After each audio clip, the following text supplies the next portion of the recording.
Welcome back, everybody, to Watcher of All Things. My name is Kiki, and this is my podcast where I talk movies, TV shows, and all things entertainment. And today, it is episode 93, where we are talking Predator Badlands. I'm very excited to talk about this movie. I really enjoyed all the trailers. I was very excited after Predator Killer of Killers earlier this year. I really liked Prey that came out on Disney Plus a while ago, like a couple years ago now. So today's going to be a very fun episode, but before we get to Predator Badlands, I hope you're all doing well. Today it is Sunday, November 9th. It is the very first snowfall of the year. It's not even cold enough that it's probably going to stay on the ground. It'll be gone by tomorrow, but it's very pretty looking outside my bedroom window right now. But of course, we will get into the news where we're going to talk Warner Brothers possibly being bought, some casting news for Miami Vice 2, and seemingly the director confirming who he wants. And then we will get into Predator Badlands and finish with what else I watched this week. It's going to be a lot of fun. Of course, timestamps below. If you just want to listen to the non-spoiler section during the Predator Badlands review, you absolutely can. I will keep it very non-spoilery. I won't give anything away. I will just simply talk about what's in the trailers and what I enjoyed about the film, what I didn't enjoy, all that good stuff. So we have lots to cover today. Let's quit fooling around and let's get into the news.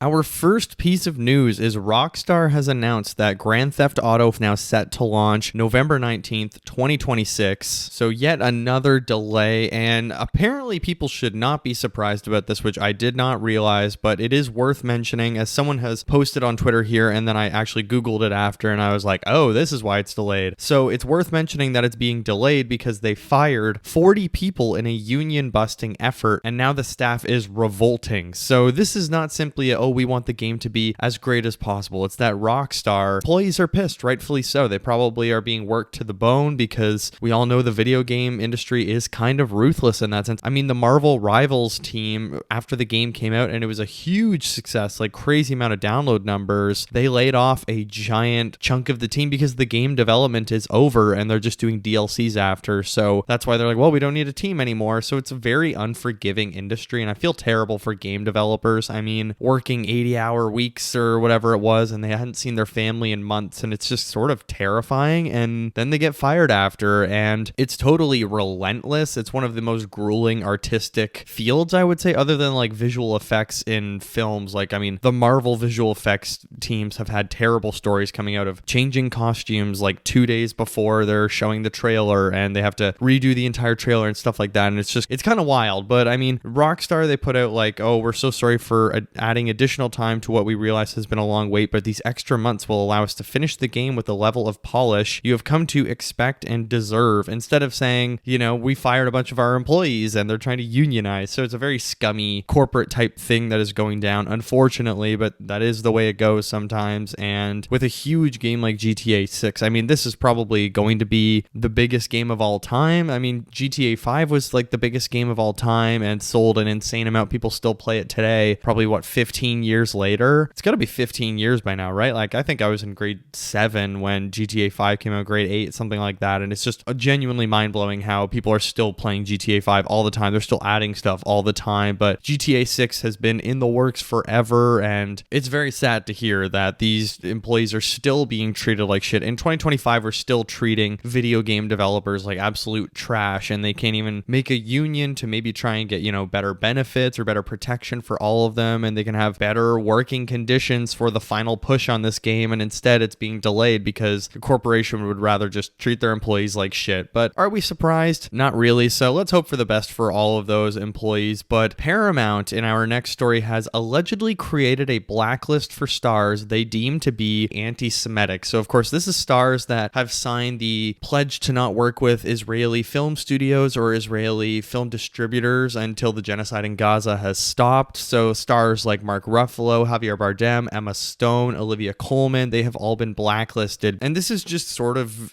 depressing and goes into a larger issue of Paramount that we're going to talk about today, because we are going to talk about their CEO or whatever this dude is, David Ellison, because he's a very strange guy. And Paramount and Netflix are the two companies that I really don't want to buy Warner Brothers, because if Paramount buys them, I think it's going to be this huge catering to the right, and it's going to be a creatively fucked up company. As much as David Ellison Ellison has said, oh, we would keep DC separate and I'd love to see James Gunn and do all their stuff on their own, and all these filmmakers we'd love to do on their own, but obviously it's going to be scaled back because there's just too much going on. I think David Zaslav would be happy to take a step back and he would lose power super quickly, but also Paramount is such a scummy company that is doing stuff like this, or everyone has been referencing it this week, but the Nathan Fielder episode of Nathan For You, where he has the Summit Ice that's about Holocaust awareness, they took that episode down and he did an entire episode of the rehearsal about Paramount essentially being Nazis, and now every single tweet I'm seeing about Paramount is just clips from that episode of Nathan Fielder walking through his fake Paramount headquarters with all the Nazi flags and stuff like that. And it's so depressing how speaking out about a tragedy and a genocide is getting people blacklisted from working. But at the same time, you know what? Good for them and the 1,200 stars that signed this list. Like, you're on the right side of history, and even, oh no, I didn't get that one film. They're all some of the best actors and actresses in the industry. They're going to be perfectly fine, and Paramount can keep their projects to themselves. But David Ellison, who we should talk about. So David Ellison, as Variety has written, Hollywood's first millennial mogul wants to rewrite the industry's DNA, building an alpha male skewing empire that some fear will entwine the studio's content more closely with MAGA messaging. Quote, it's the Wild West, and these are the new cowboys, says producer John Peters, who ran Sony Pictures from 1989 to 1991. Things have changed, and now we're moving into the biggest revolution that you and I will ever see in our life, which is AI, as David Ellison, of course, the Paramount head guy, wants to embrace AI, and he wants to somehow make it part of the filmmaking process, but like in a creative way. And it's just really depressing how, I mean, even he looks like almost a Mark Zuckerberg scary looking face guy. He looks like a vampire, but it is weird that he's like buddy with Trump, and you know, Paramount, who owns this company, owns that company and that company and that company, and there's all these firings like Stephen Colbert being taken off the air, and it's CBS and all these weird companies that are just, eventually in the world, we're just going to have one company. It's just going to be some huge corporation that we're fighting against, and it's just going to be the human revolution against the robots and the one company or something. I don't know. Listening back to my Begonia episode while I was editing this week, I was like, oh my God, a little bit of tinfoil hat type behavior from me, being like, well, the robots are going to take over and the government's trying to make us dumb. I mean, I stand by my comments and I'm still completely right, but I did sound like a little bit of a kook, so apologies for that. But it was fitting for the Begonia episode, which I hope people went out and saw Begonia. It was a lot of fun, and it's a really good Focus Features film. But as for Paramount, I mean, it's one of the weirdest companies right now that's in charge. It's just like the stuff they're putting out is this male skewed focus. Like, what is going on? I don't know. It's very hard to be hopeful sometimes. I have to say the New York City mayoral race, like going for Mamdani, was a very hopeful day for me, because I'm like, oh, maybe there are people in the world that still want to see some change, or maybe we could make a step forward and people actually making a difference. But then you have these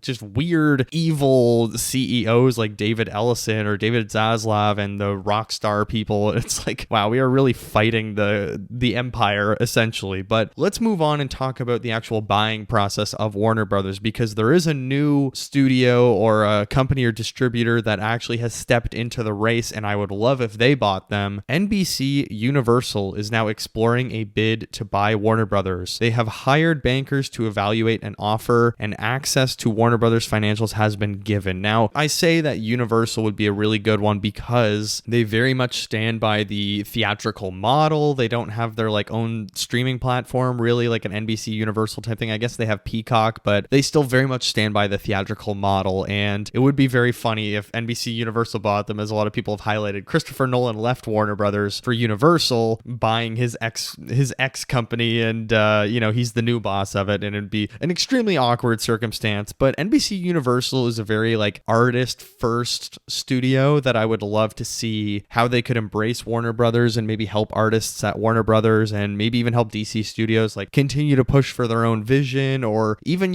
artists like Paul Thomas Anderson or Ryan Coogler, who worked at Warner Brothers this year, and Warner Brothers is having one of their best years, and that's why they're trying to sell, because David Zaslav, essentially his plan was to slice up Warner Brothers, make it profitable, and then sell it for as much as he could, and that's what he's doing right now. Essentially, they've had their best year probably in a few years with a Minecraft movie, One Battle After Another, Sinners, and there's one more that I can't remember that did, F1. Warner Brothers and Apple did a collaboration on F1, right? It was a co-production, so they've had a fantastic year at the box office, and they're priming themselves to sell it off, and it's gonna happen. So now it's just a question of who's gonna buy them, and maybe Apple could, given that they just did F1 together. Maybe they have a good relationship, and Apple is just like a filthy rich company. The only thing I hate there is that Apple has their streaming and they notoriously fumble the theatrical model. So I think maybe NBC Universal would be my favorite option, I guess you could say, but who knows where that's even gonna end up. And actually, speaking of F1, our final story of the day, Joseph Kosinski, after a couple weeks ago, we just spoke about him in Miami Vice 2 and what's going on with that, or a Miami Vice reboot, I guess. It's not really a Miami Vice 2 situation, but he actually confirmed that Michael B. Jordan and Austin Butler are in talks to star in his Miami Vice movie. Quote, "If it ends up being those two, I'll be very lucky." I think that is a fantastic choice. I would love the two of them in this film because they are two of the, rising stars. I think they have so much to offer, especially in like a action sort of detective, whatever, clubbing Miami scene movie. I could really see them being in a great project, and I would love to see the two of them collaborate as well because they haven't worked together, I don't think, before, and that would just be a really cool like star power film that I think a lot of people would embrace in the theaters. I mean, Joseph Kosinski is really interesting because Tron Legacy, it wasn't a complete flop totally. It wasn't like a huge box office success, but at the same time, people didn't love it. But 10 years later or whatever, people are loving Tron Legacy, and it has such a cult following. And then he's done,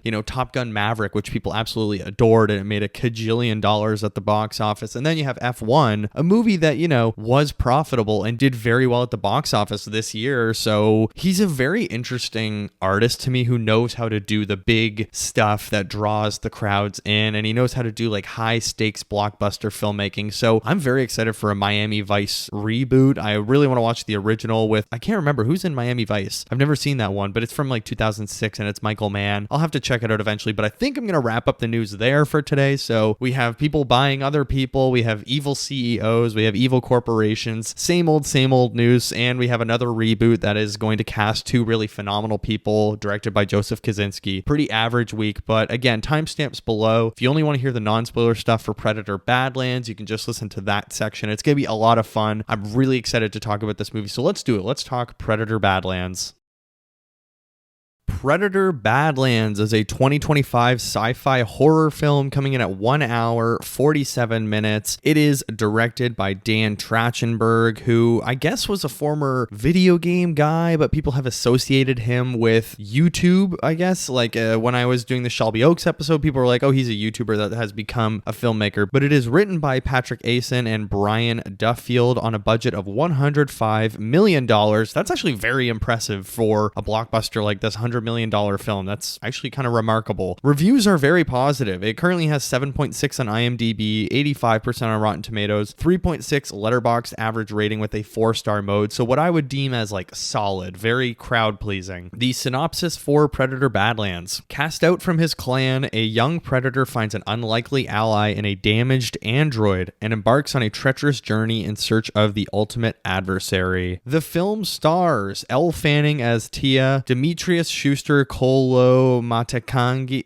God damn it, I even practiced before. Demetrius Schuster Kolowa Matangi as Dek/father, Rohinal Nayara as Bud, and it's a very limited cast. I would say that's pretty much it. It's a lot of people in suits or people voicing things, and let's just get into my initial thoughts. This was a freaking blast. I was pretty confident it would at least be fun. I was a big fan of Prey when that came out. I really wish I went to the double feature to watch Prey in theaters, as well as Killer of Killers before this. Or no, was it Prey and then this movie in the double feature? I couldn't remember, but I was a big fan of Prey. I thought it was such an interesting idea. And then Predator Killer of Killers earlier this year I thought was absolutely phenomenal. In fact, I thought it was even better than this film. But Predator Badlands is such a good time at the movies. I saw this in IMAX and it was actually so much fun watching it at an early Wednesday night screening in a packed theater where people were really enjoying this. Like there was a lot of reactions to what was happening. People were laughing at every single joke and it was just nice. It was a really solid time. Let's start with the performances. Demetrius Schuster Kolo Matangi, I'm definitely saying his name wrong and I apologize, as Dek. So he is this main character predator guy who is perceived as weak in his clan and his father wants to outcast him, but he wants to prove himself as a hunter and he wants to go out on his first hunt. And I thought he was phenomenal in this. He brings the physicality. I like that he's a smaller predator. It's really weird seeing complaints online that people are like, oh my god, they've made the Predator franchise like this small little feminine guy. And it's like, no, the point is he's smaller. He is like human size, and he is trying to prove himself that, you know, he is mentally strong, not just physically strong. So I thought he brought so much humanity to the performance, and he was just really damn good. Same with Elle Fanning, who's playing two roles in this. She's playing two androids from Weyland-Yutani, so it does tie in with the Alien films, but she's playing Thia, I think it's Thia, and she's the one that has no legs and is on Deck's back for the entire film, and she's just really fun. Like, Elle Fanning is just hilarious in this. She's very human, and she's one of like the best androids we've had in an Alien film. I really, really liked her, and it's been a good couple years for androids from Weyland-Yutani. Like, I'd love to see David Johnson's Weyland-Yutani character meet up with Elle Fanning's, because they're both just really good, and she's a very fun young actress that was really good in A Complete Unknown this year. She's great in this. I'm very excited for Sentimental Value, which I'll talk about probably in a couple weeks. So it's just a really, really good cast. There's these like clone soldiers for Weyland-Yutani that are a lot of fun as well and have a lot of interaction. It's a really well-designed world, and the cast is just really full of fun people. But Dan Trachtenberg, I want to talk about him as a director, because Predator, if you don't know, before he took over, really, Predator was kind of in the dumps, and he's even talked about revitalizing the franchise, and I do think he deserves a lot of credit for the new direction they've been able to take it on, because before him, Shane Black did the last Predator film in like 2018, I want to say 2017, maybe even earlier. Absolutely stunk. People hate that film. One of the worst movies ever, possibly. So this was a little bit of a dead franchise in some ways, that it feels like for years people were figuring out what can we even do with Predator, but he's really brought it back in a fresh and accessible way where it doesn't feel like you need to know every single detail about this universe, and he's sort of setting it up for a fun path in the future. And even if you didn't love Predator Badlands, which I have seen some people say like, oh, it's a little bit too slapsticky, it's a little bit too generic Disney, and I get, we're going to talk about that, but it's still a very solid action movie, and he's made 3 very solid Predator films that are well directed. They're great stories that are executed in a really good pace, and you know, it might be familiar storylines in this one, but still, it's another solid movie on the belt of Predator, and it's establishing itself as a modern franchise and a revitalized franchise that a lot of people are excited to go to the theaters, and I think it actually had a really good weekend at the box office, so clearly he's doing something right. As for the directing in this film, I mean, I really loved all of the action in Killer of Killers, and I think especially animation is such a fascinating mode for action, of course, because, you know, anime is a great action and drama, and especially with the Predators, I just think it's such a cool avenue to go down, and doing those 3 stories as like an anthology sort of tie-in to the Predator universe, and it sort of links into this one as well, I would say. There was no post-credit scenes as well. I'm not going to spoil anything, obviously, but there's no post-credit scenes in this film. You can leave as soon as it wraps up, unless you like watching the credits like I do. But the action in this one does feel a little bit stuffy sometimes. Like there's a fight at the start of the film involving Deck and his brother where they're just like doing combat practice essentially, and it does feel a little bit shaky. We're a little bit too close to the action, and it's hard to get my footing at first, but I think as the film went on, the action actually got a lot better, and I was having a blast. Every single action set piece feels like it's building on the last one, and they're using parts of the environment because they're going to this new planet, and it was just really, really fun. And Dan Trachtenberg is just an extremely fun director who knows how to make an accessible franchise film that people, again, don't have to know about the previous movies, and they explain as much as needs to be explained as in this film, I suppose. In action aside, like, I do think, yes, it's a little bit of a mixed bag with the action, that it starts off a little rough and gets way better as the film goes on, but the score and the use of the Yautja language, so the Yautja are the species, I guess, of the Predator. That's what they're called, the Yautja, or is the Yautja this clan? I can't remember, but the score of this film is fantastic. Like, it's extremely, extremely good, and they're putting in a little bit of Yautja words every once in a while, and it's like this offbeat kind of thing. Like, it's a very disruptive and awkward and weird score sometimes, and I just really loved it and how effective it was, especially in IMAX, where I saw it in IMAX at the Scotiabank Theater. It wasn't the expanded ratio, it was just a big screen, but the sound design was phenomenal. Like the gadgets flying by you, the animals, the world that they've landed on called like Genna. It's supposed to be like the most deadly planet in this galaxy or the universe or whatever it is, and it was just really cool how the score and the sound design are playing into that. I imagine in the US, where the US has like Dolby Atmos. I think we have Dolby in Canada as well, but I don't actually go to any Dolby stuff. But the Dolby Atmos surround sound sensation would be phenomenal. In IMAX, the sound was it was really amazing. Like, it's just one of those theater experiences where you can hear every single click, every beat in the percussion, and it's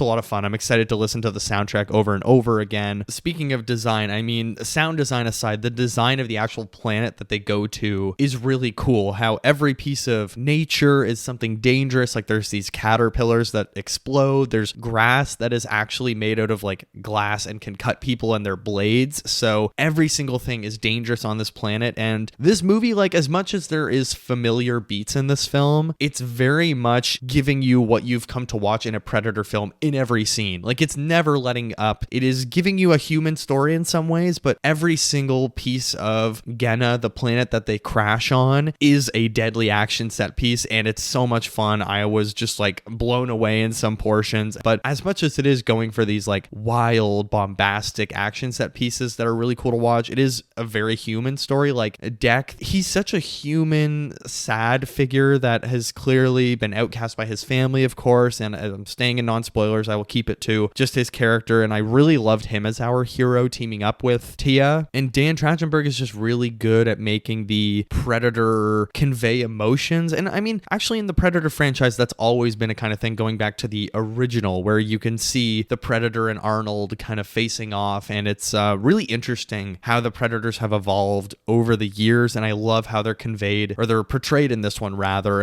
I thought Deck was such a fascinating hero for our story, and I like the change in perspective that we are, it's not an Alien versus Predators movie, obviously, but making the, Yautja language the main language of this film and making a Yautja hero is really interesting, and how we're shifting that perspective from disgusting humans and raunchy humans that are being killed by groups of predators or a predator, versus we're rooting for the predator in this film. And it's not a crossover. Again, it's not an Alien crossover really, where it's a xenomorph versus a predator. It is a predator that is trying to survive the elements, and it's a lot of fun. That being said, the character arcs in this film are very familiar. I would say this movie is not presenting a lot of new ideas or new things in film history that we have seen. It is a very familiar tale. It's not a movie that is so derivative that it's not worth watching, because I think it's just giving you a lot of classic beats and doing it in a super fun way. And sometimes that's what you need.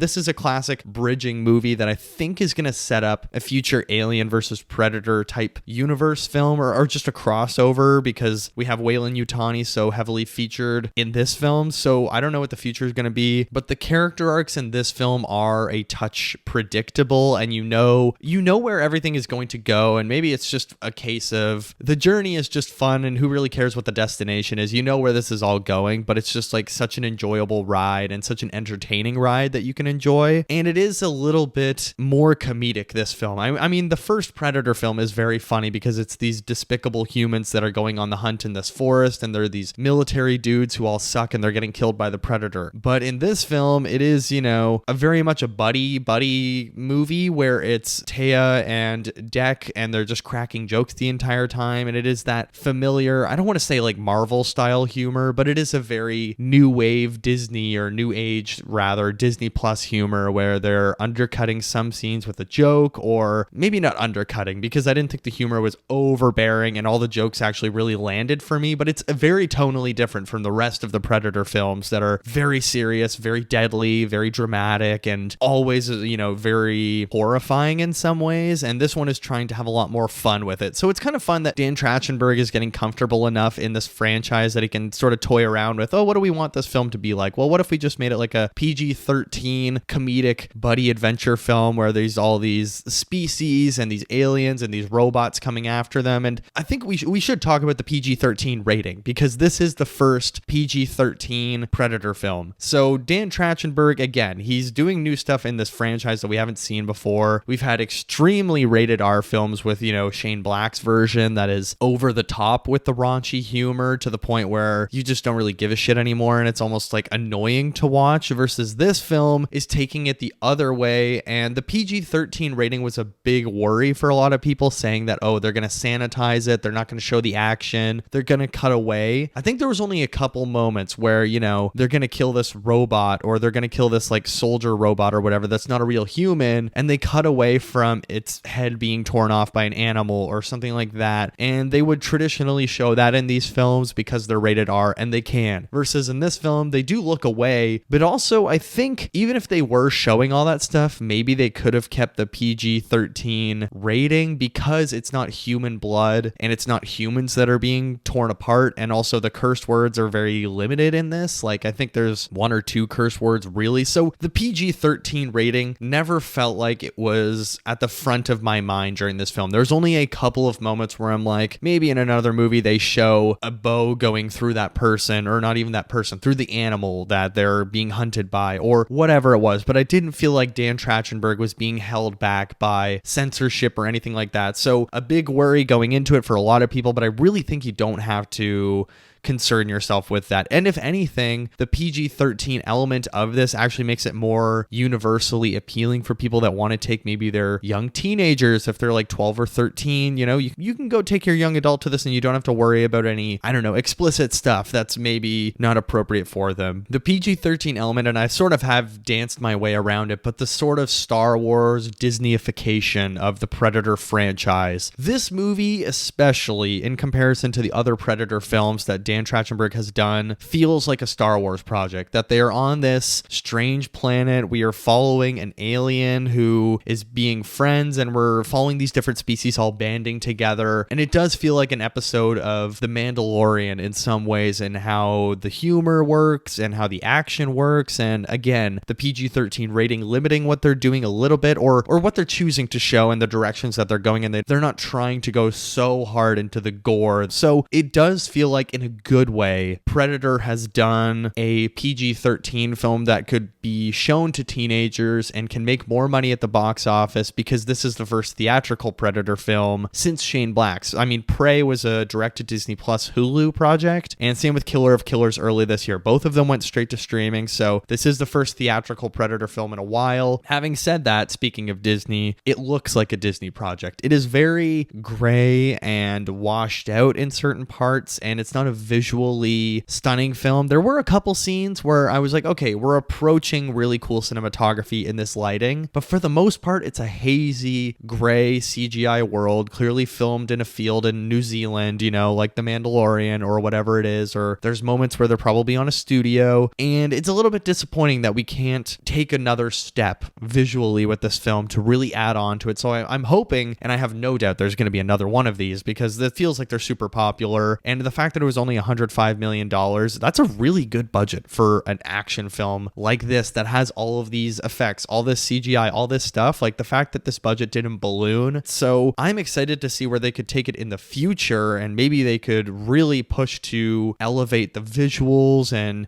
even shoot it on film, keep relying on the practical stuff, which is really fun. But of course, they still do need to do visual effects and green screen, because some of the monsters and the creatures are just sort of crazy. But back to the story and the actual sort of thematic beats. There are a lot of expected twists. Like I said, you sort of know what the destination is for the final stop of this movie. You know where it's all going to end up. You know where the pieces are going to fall. But there were a few twists on the way where it was playing on my expectations. I'm like, oh, they're going to do this big reveal, and then they do it, but then they double back on it, but then they back on that. And it's really fun to sort of mess with your mind a little bit. And the writing was just having a really good time, sort of playing on the conventions of the genre and playing on the conventions of stories like this. So I think it's doing a really good job in the script of keeping you guessing, even if, like I said, you can guess where it's probably going to all end up. Scene to scene, I didn't know what's the reveal going to be here, or how are we going to get there, and it's constantly tricking you into how they're going to get there. So that's what's keeping me entertained, at least, and I never felt like I'm bored because I know where this is going to all go. The themes are still really fun. Like, there's this forging family in unexpected places that I really enjoyed in this unnatural team up between Thia and Dek, who, would not be friends if they met in a grocery store. I don't know if the Yautja have grocery stores on their planet, probably not, because they hunt everything. But if these two people met, they wouldn't naturally be friends. And he even refers to her as a tool when they first meet. He's like, he's not looking for friendship, but it's a lot of fun forging of unnatural connections. And same with, I love this toxic devotion that they are exploring, and how people are devoted to their institution institutions, and they would rather lie to themselves than be honest and live the life that they want to live and be true to who they are, as well as, sensitivity perceived as weakness. Both Thia and Dec are perceived as weak people by those around them, and they are weak because they are sensitive and care about others. And that's a really fun connective tissue between the two of them. And a big part of this movie is actually leaning on community is not a weakness, that you don't need to forge for everything alone. You don't need to go on your own. And that's why I think Dec really works as a main character in this film, because he has been raised in an environment where you're supposed to hunt for yourself and you have to prove yourself and you have to work your way up the food chain, sort of, versus in this film, he's learning that it's okay to make friends or to rely on others. And it's really, really lovely. And if I had to rank these three movies of Prey, then Predator Killer of Killers, and then Predator Badlands, I'd probably go Predator Badlands in third. I think it's really solid, really fun, but it's maybe the not least inventive, but it's the most familiar story and character arcs that we're getting in this film. Then I would probably go Predator Killer of Killers. Thought that was a really fun animation. It's gorgeous to look at, really fun story, but I would probably go Prey in first. I haven't watched Prey since it came out, but I've been sort of dying to rewatch it now. I think Amber Mid-Thunder is so much fun. I love all of the sort of indigenous and colonial themes in that versus the Predator as well. What's next for this franchise? I would say they're definitely setting up an Alien versus Predator film somehow. I mean, the final scene of this film, which I won't say what it is until spoilers, of course, but they're definitely setting up maybe some future film or some future project. I definitely don't think Dan Trachtenberg is done with this franchise whatsoever. They're going to keep going. But let's get into 2 stars and a wish. Star number 1, Predator Badlands is just a super steady, really solid film that I think, again, these kind of franchises need, where the past Predator films before Dan Trachtenberg came in, it was like one good one awful one, or one okay one awful one, versus now it feels like Dan Trachtenberg has really steadied the ship and brought a creative vision to this franchise of avenues we can explore. Star number 2, it's a really fun adventure. If you like adventure films, if you like action adventure films, it's a great movie to enjoy. It's a great popcorn flick that I wish it maybe came out in summer, because it would have been a blast in theaters seeing this in IMAX, but it's a really good fall release that you should all check out. My wish, it just feels a little bit formulaic sometimes, and visually it's not that stimulating. I wish they could have taken another step with the cinematography and the visuals of the world to really up the colors and up the design of this planet, but overall, it's damn entertaining. Action, humor, heart. The movie works so well, and I had a really good time. I'm giving Predator Badlands for now a 3.5 out of 5, maybe going to a 4 if I rewatch it. I might go see it in theaters again, or I'm going to watch it again when it's on streaming, but Predator Badlands is a lot of fun. Let's get into spoilers. All right, spoilers. So let's talk about Dec's family situation, because that sort of sets up the story that's going on here. So Dec, as I mentioned, is the weakest member of his clan, and his goal in this film is to eventually go on his first hunt, and you have to get like your first score or your first game or whatever that word is. You have to kill something on a hunt, and that's how you prove yourself and you join as a member of your clan. So the actual plan for his father is, because he is weak, his father is going to kill him, and he gets his brother to try and kill him. So when they're fighting at the start, it's like a combat fight, but it's actually his brother trying to kill him properly. Instead, his brother chooses to protect him. So there's this really powerful scene, and I really like the foundation of the story that his father kills his brother within the first 20 minutes of the film, and it sort of sets us on our way for Dec being on a journey of self-discovery or a journey of revenge, but also honoring his brother, and it's a really human experience. It's humanizing these predators that we've sort of been taught to fear for years because they've been killing humans in all of these movies. But I really, really enjoyed how they gave us the end to this story, and I immediately felt how humane Dec was and saw the familiar pressures he's under, with sensitivity being perceived as weakness, and his brother saving him is seen as weakness by his father, or even growing up in a dogmatic clan, because this is a movie that is talking about dogmatic beliefs and these sensitivity communities are almost toxic masculinity in these patriarchal tribes like this, and it was just really fascinating, the story and the foundation that we're getting for this adventure and this fun, almost buddy cop or buddy adventure between Thia and Dec. And those sentiments, again, are echoed in Tia's story with her being perceived as the weaker sister. You know, like Dec says, I had a brother who saved me, who was killed by my father. She says, oh, I almost have a sister as well named Tessa. Tessa is the one that is so devoted to Weyland-Yutani, the company, the mother, you know, all that stuff, that she's willing to lie and say, oh, we killed the Yautja, we killed Thia, and it's all been solved, and we have the Kalisk, which is the big game that Dec is after, even though it was sort of predictable, and it's a familiar thing where you reflect the same themes within both of our characters that are unfamiliar or unlikely friends.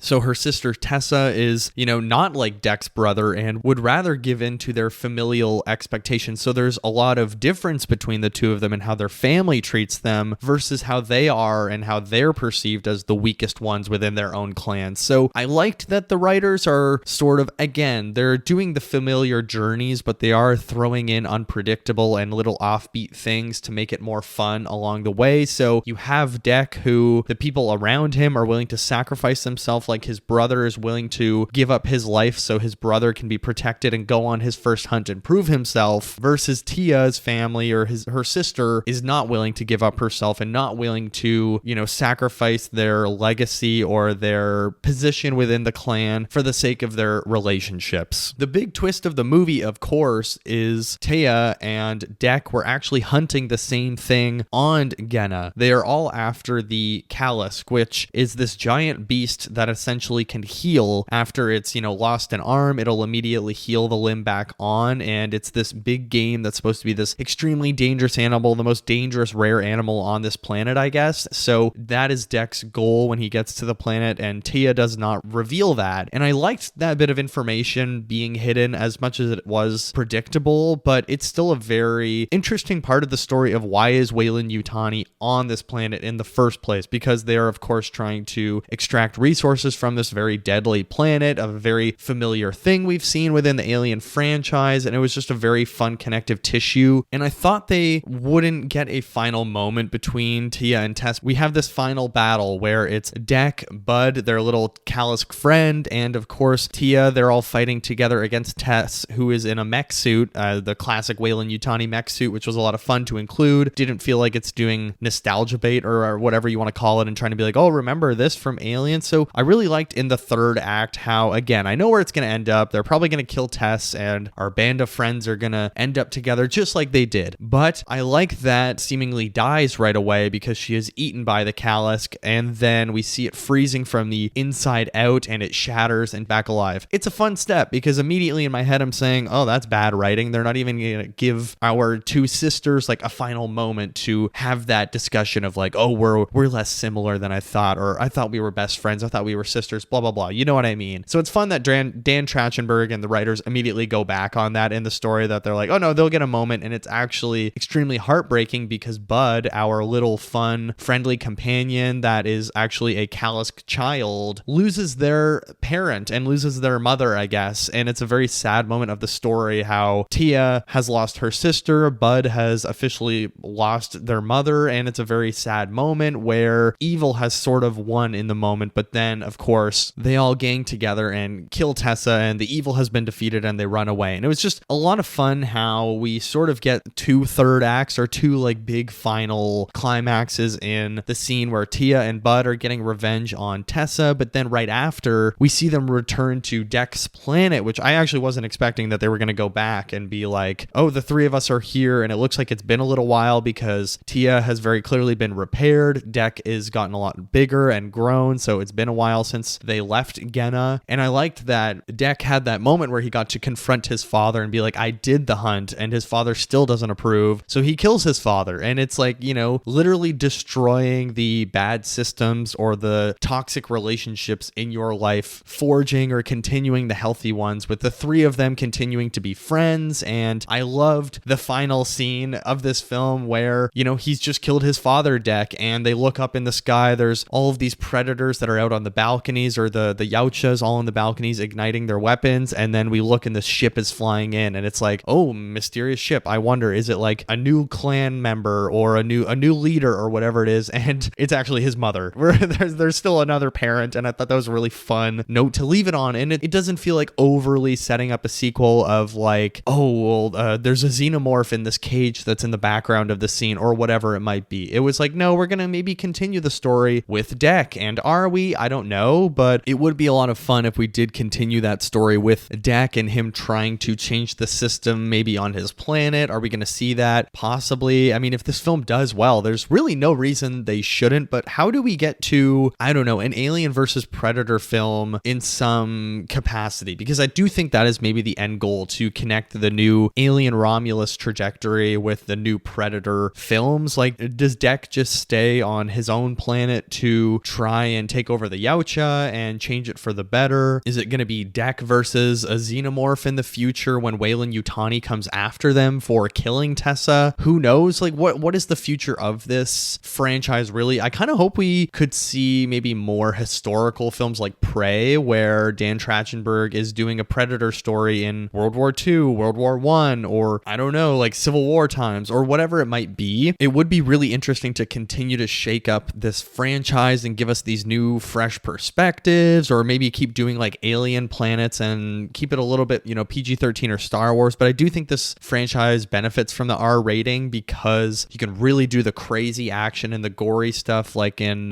Predator Killer of Killers. Some of the action was just phenomenal. And the Predator Killer of Killers did sort of set up a future universe or a future team up where we see Arnold Schwarzenegger's character, we see Amber Midthunder, we see Danny Glover from Predator 2. So there is some kind of connective tissue between all of these films, and they are trying to connect them all in some way. I'm not sure what the eventual payoff is going to be, but it's a fascinating franchise where, I don't know, you can do the throwback historical story from an indigenous perspective. Then you can go to a samurai, Viking, World War II soldier team up film that I really enjoyed as well. And then you can jump to a humanized Predator film like this, where you really do sort of focus on a smaller Predator and take the beastliness out of them and just analyze them as a tragic figure who is stuck in this clan. And the Predators do have like different clan rules. Like there's all these Yautjas who have different rules for the hunt. So for example, the biggest kind of rule in the Predator franchise is you only hunt something that can defend itself, and you have to respect the hunt of others as well. So if there's like another warrior that is hunting the same thing, you have to respect their hunt, and it's whoever gets it first kind of thing. There's a lot of different rules, and I think this movie is, respecting the rules of the hunt, because the Callisk could defend itself, and he sees that it's Bud's parent, and now he is Bud's family member, who Bud is the little adorable figure again that I thought was really fun in the story and takes, a real liking to Deck, even though he doesn't enjoy that. So there's just a lot of really heartfelt moments in this that are setting up future friendships, but they're also really serving the story that's in front of us, and it's really heartfelt and inventive. I am curious if we'll ever get another director come on board for this series, if like Dan Trachtenberg does have this secret plan of what he wants to do film over film, or if he's sort of just doing these individual stories that he comes up with every few years. What is the overall roadmap for this franchise? But I think that's really all I have to say for the spoiler section.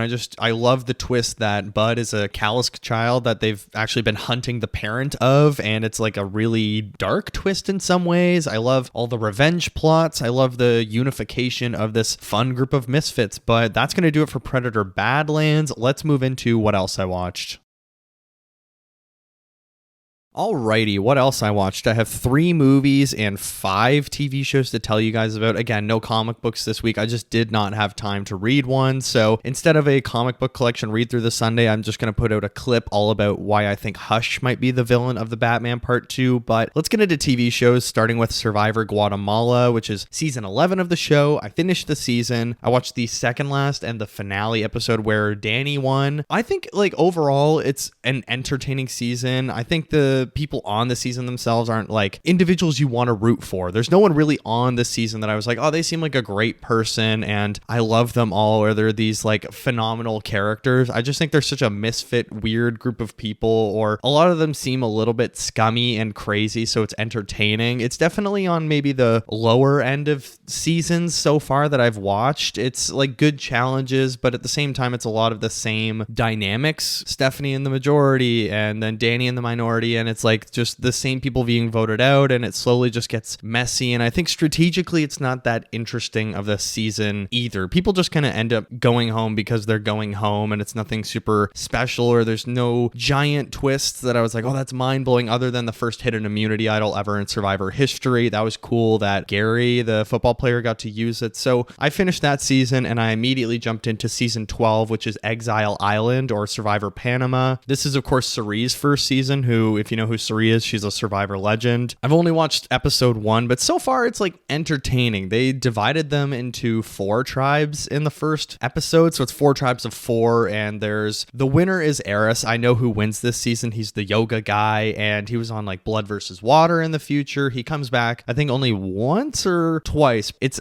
a good mixture of characters, at least, and I feel like it's going to be a strong season. I know they're going to have the hidden immunity idol because Jeff's already talked about it, so I've watched 1 episode of that. It's really fun. Let's move on to Survivor, season 49, episode 7, titled Blood Will Be Drawn. We're going to get all the 3 Survivor seasons that I've been watching out of the way first, but another really good episode this week. They fully merged. It was the actual legitimate merge. They didn't do mergatory where it's like, oh, 6 of you get to be officially merged and 6 of you don't, and we're going to have 1 person miss the journey and we're going to do a double elimination. It's none of that. They just did traditional merge. They split into 2 teams there, where 1 team got the merge feast, and because they don't have the budget anymore, they can't give everybody the merge feast. I was kind of surprised though that Nate went home. I feel like he just kind of caught a stray after Juwan and Sage decided to flip, and it could have been Savannah, could have been Rizzo, it could have been someone like really in the running of who's going to win, but at the end of the day, they had to get someone from the Huli tribe. It's Uli, right? The red tribe. They had to get one of them to go home just to even out the numbers, so Nate kind of caught the stray. My Marvel producer, he was the first member of the jury, and I'm sad. I actually really liked Nate. I think the final 3 is still going to be Savannah, Rizzo, and Sophie, Blue Sophie. It's a very entertaining season. I'm actually enjoying it a lot, but let's jump into the chair company, because episode 4, called Bald Harmon Birthplace Disputed, was absolutely insane. That, you know, now Ron thinks opioids are involved and there's chair smuggling, and do you even like Tara? It's clear that his daughter's girlfriend is, you know, not a great person, and they have a lot of backstory in episode 4, which I enjoyed, about sort of what we've been alluding to and why Ron is such a strange guy now, because him and his wife both quit their jobs, and her endeavor sort of took off a little bit, but not really. She's still working on it, and he had to settle. And it's really interesting how the show is talking about relationships where maybe one partner is the more endeavorous, adventurous one that's chasing after something, and the other one needs to be the solid breadwinner. And it's sort of what Platonic was talking about in both season 1 and season 2. I like shows that are addressing the honest relationships like that, and The Chair Company is very funny, and how it shows, you know, parents that maybe don't like the significant other that their child's going to marry, and it's like, oh, we don't really like their parents, but also they don't treat you the nicest. And it's really sad at the same time how Ron's daughter is just not actually listening to what she said because of that backstory with the whole Jeep tours thing, that he went in deep then and he's going in deep now. So she's like, oh my God, dad's going crazy again. And it's just a lot of fun to slowly see the layers sort of make sense why he's like that now. And it's a lot of fun. I'm very excited for episode 5 tonight if I stay up to watch it. Otherwise, I'll watch it on a weeknight. I am traveling this week, so I'm going to record my Die My Love episode a little bit early. So it might be a shorter what else I watch next week, but still, I'm still watching tons of stuff. And I even started a new show this week, The Batman, which is the old animated series from like 2004. I actually have season 2 on DVD randomly. I think I found it at a bookstore or something. Or actually, no, I got it for Christmas for my parents. And I watched episode 1 and 2 at the gym when I was doing cardio one day, just because I was like, I want to see the animation style. I want to see the characterization of this world. And it's a lot of fun. You know what? It's not Batman the Animated Series where it just feels so well developed and it's extremely dark and mythological and gothic. It's still fun in the color use, and I love the animations, and the character designs are like very early 2000s. Like there's an X-Men show that has similar animation to this one, but at the same time it is a little more of a cheerful, cocky, sort of grinning Bruce Wayne, as opposed to the very cheerful but down to earth and heartbroken Bruce Wayne that we get in Batman the Animated Series or in live action a lot of the time. He's a very jokey young Batman that's a lot of fun. So I don't know, I might work my way through it over the next few months or whatever, just throwing on an episode here and there when I'm bored. But that's all the TV shows I have this week. I have 3 films to tell you about. 2 of them are like all-timer films that I have never seen before, at least not fully, one of them, and the first one being Titanic from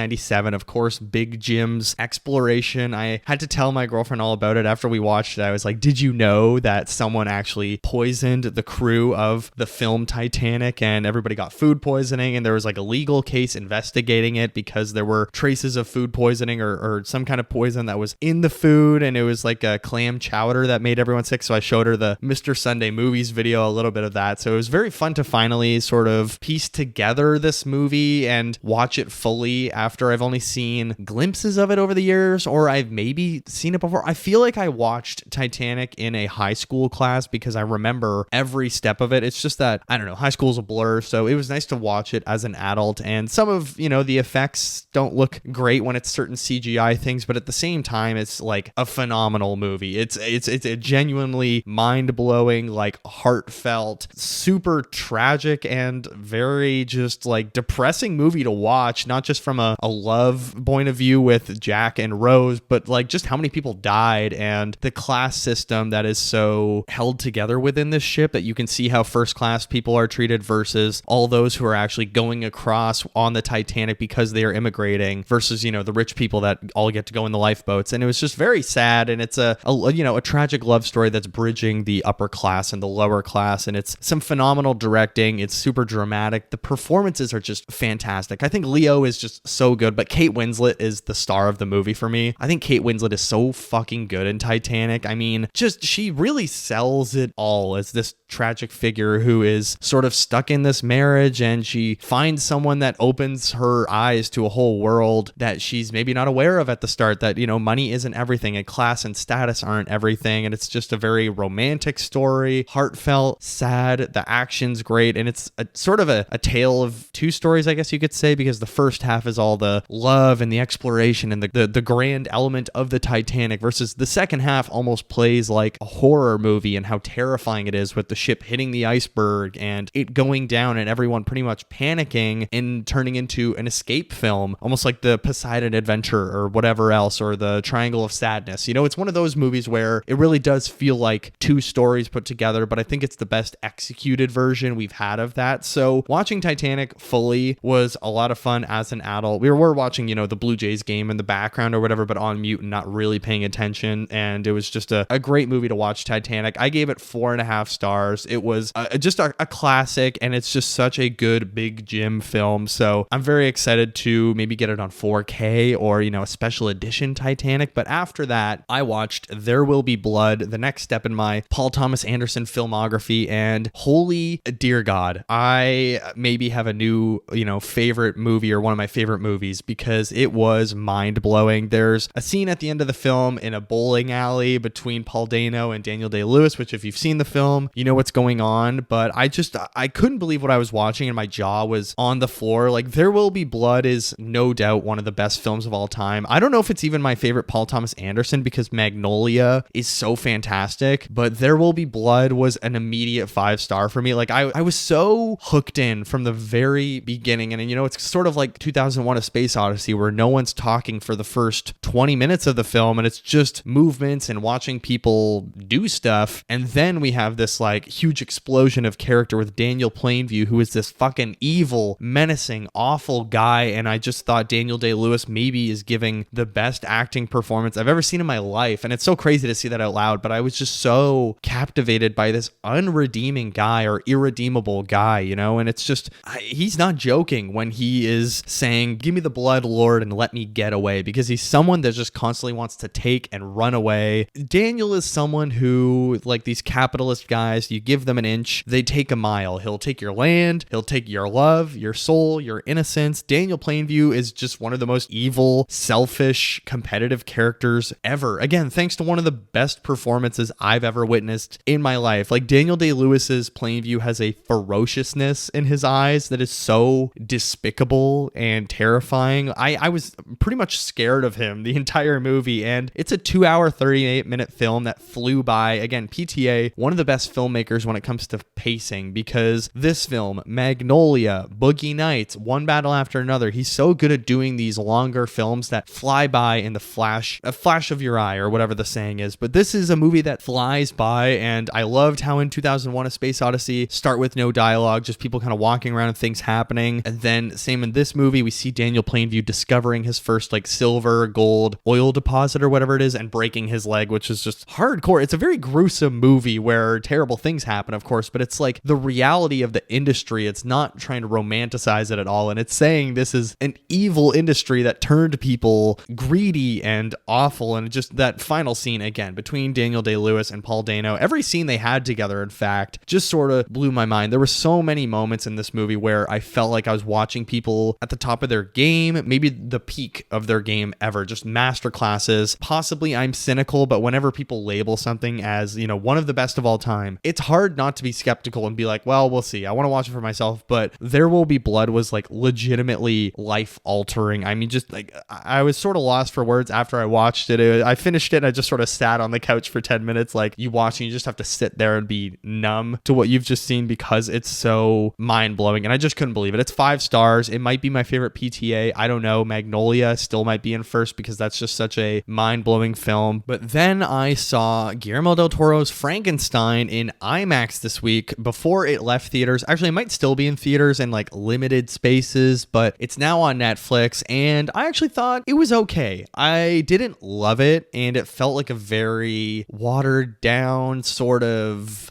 too wide and generic interpretation of Frankenstein. Like I just felt like it did change some things from the original version, which I've read the original version. I've watched the Robert De Niro one directed by Kenneth Branagh, I want to say, from like 1995, 1997. And this one I think is just not doing that much that's interesting. I think Jacob Elordi, very good as Frankenstein. Like he's a very good monster. He has a certain physicality to him that I enjoyed a lot, but it just feels all too familiar. And even the stuff that they're changing up is like nothing out of this world that you wouldn't expect. Like, oh, what if Frankenstein and the monster really forgave each other and the Frankenstein gave his tail, and like, oh, what if he was in love with her, and blah, blah, blah. It's just like a lot of familiar beats. And I think visually speaking, the pulled back goth approach, like it's not gothic enough. It feels like a much more watered down design that I just didn't love in this world. It felt a lot more grounded in our reality rather than these really dramatic design features that I was expecting from a Guillermo del Toro film. So I don't know. I was just kind of bummed out with the performances. Like I think Oscar Isaac is really not interesting in this film. I think Jacob Elordi's the only good one doing something actually worthwhile. Christopher Waltz, Mia Goth, Felix Kammermer, Charles Dance. It's just no one's really blowing me away in this film where I'm like, oh wow, this is like a movie that Guillermo del Toro has been waiting to do for years. It was just not a very connective human story. I found it interesting in parts, but I don't know. Right now I have it at a 3.5. I might bring it down to a 3 because it's just the more I think about it, the less I'm sort of interested or the less I find memorable about it as an adaptation. And people that are saying like, oh, this is the definitive Frankenstein adaptation, I don't know. I don't really agree. I think there's been like a million versions in pop culture of Frankenstein that might have been more interesting than this one. But Guillermo del Toro's 2025 Frankenstein at a 3.5 for now, might go down to a 3, honestly. It was okay, but that has been what else I watched.